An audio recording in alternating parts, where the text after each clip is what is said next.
প্রিয় দর্শক, আসসালামু আলাইকুম। দর্শক, আপনাদের প্রীতি ও শুভেচ্ছা জানিয়ে শুরু করছি আমাদের আজকের প্রতিবেদন। তো দর্শক, আজকে আমরা এক অসহায় মেয়ের গল্প তুলে ধরব, যার নাম হচ্ছে আসমা। আসমা থাকে মামা মামির কাছে। আসমার বাবা মা কেউ নেই, কারণ আসমার বাবাটা মারা যাওয়ার পর আসমার মা আরেকটি বিয়ে করে।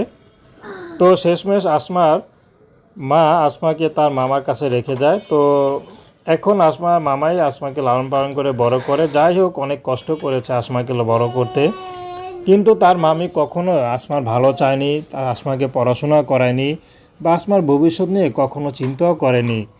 তো এখন আসমা ইউটিউবে এসেছে ভালো একটা জীবনসঙ্গীর আশায়। যদি কেউ ভালোবেসে আপন করে নিতে পারে, তার বয়স চেহারা যেমনই হোক, আসমা বিয়ে শাদী করতে রাজি আছে।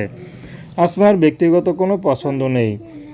তো দর্শক, আসমা পড়াশোনা করার খুব ইচ্ছা ছিল, কিন্তু অভাবের ঘরে পড়াশোনা করতে পারেনি। তো বর্তমানে আসমা মা মামির কাছেই থাকে। তো মা মামির ঘরে যত কাজ আছে সব আসমা একাই করে। তো আসমার খুব কষ্ট হয়, কিন্তু কাউকে বলে বোঝাতে পারে না। কাকে বলবে, কে তার দায়িত্ব নেবে? আর আসমাকে এমনি বিয়ে করতে আসছে যারা, তারাই যৌতুক চায়। তার মধ্যে বাবা মা নাই, অনেকে আসমাকে ঘৃণাও করে। আসমা তখন খুব খারাপ লাগে। তো শেষমেশ শেষ ভরসা হিসাবে আসমা ইউটিউবে এসেছেন। সে যে বয়সের হোক, তার যদি সারা জীবনের দায়িত্ব নেয়, আসমা বিয়ে করতে রাজি আছে। তো প্রেম, ভালোবাসা, সাহায্য সহযোগিতা, বিয়ে শাদী করা একান্ত আপনাদের ব্যক্তিগত ব্যাপার। আসসালামু আলাইকুম রহমতুল্লাহ।